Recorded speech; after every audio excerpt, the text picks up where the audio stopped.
جو حالات ہیں، الزامات بھی ہیں، آپ کے خیال میں فوج کی یقین دہانی کافی ہے؟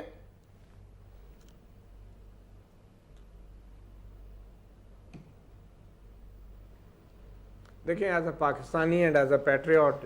میں تو سچ بولوں گا، اور سچ یہ ہے کہ جو انتخابی عمل ابھی تک ہم دیکھ رہے ہیں وہ شفاف نہیں ہے، اور مجھے نہیں لگتا کہ پولنگ ڈے والے دن بھی یہ شفاف ہوگا، کیونکہ بہت ضروری ہے پاکستانی عوام کو سچ بتانا اور کھل کے بتانا. اور الیکشن صرف پولنگ ڈے والے دن نہیں ہوتے، الیکشن سے پہلے آزادی رائے ہوتی ہے، سیاسی جماعتیں ہیں وہ جلسے جلوس کرتی ہیں، عوام تک اپنا پیغام پہنچاتی ہیں، میڈیا آزاد ہوتا ہے، میڈیا کے ذریعے عوام میں شعور پیدا کیا جاتا ہے. میڈیا کے اوپر بھی دباؤ ہے، سیاستدانوں کے اوپر بھی پارٹی چھوڑنے اور پارٹی سے استعفیٰ دینے کا دباؤ ہے، پارٹیاں بدلنے کا دباؤ ہے. اور پھر ہم جس طریقے سے جیپ کا انتخابی نشان سامنے آیا ہے، اور آج ڈی جی ایس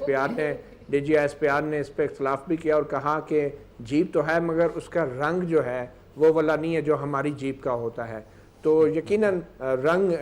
کے فرق سے جو ہے یہ فرق تو نکالا جا سکتا ہے، مگر یہ اعتراض ضرور ہے. اور بڑی تعداد میں، آپ نے کہا 20-25، میرے خیال میں 65 کے قریب صوبائی اور قومی اسمبلی کے آزاد امیدواران نے جیپ کا سمبل لیا. تو یہ تمام چیزیں پوائنٹ آؤٹ کرتی ہیں کہ جو الیکشنز کا عمل جاری ہے نہ تو وہ آج اور ابھی آزادانہ اور شفاف ہے، اور نہ ہی یہ پولنگ ڈے پہ ہو سکتا ہے، خاص طور پہ جب 4.25 لاکھ کے قریب، جو پاکستان کی تاریخ میں پہلی بار اتنی بڑی تعداد میں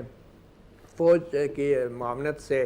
جو ہے یہ الیکشن کرائے جا رہے ہیں. ان کی موجودگی میں، فوج کی موجودگی اور مسلح افواج کی موجودگی پولنگ ڈے پہ اتنی بڑی تعداد میں، اور پھر ان کو مجسٹریٹ کے جو خصوصی اختیارات دیے گئے ہیں،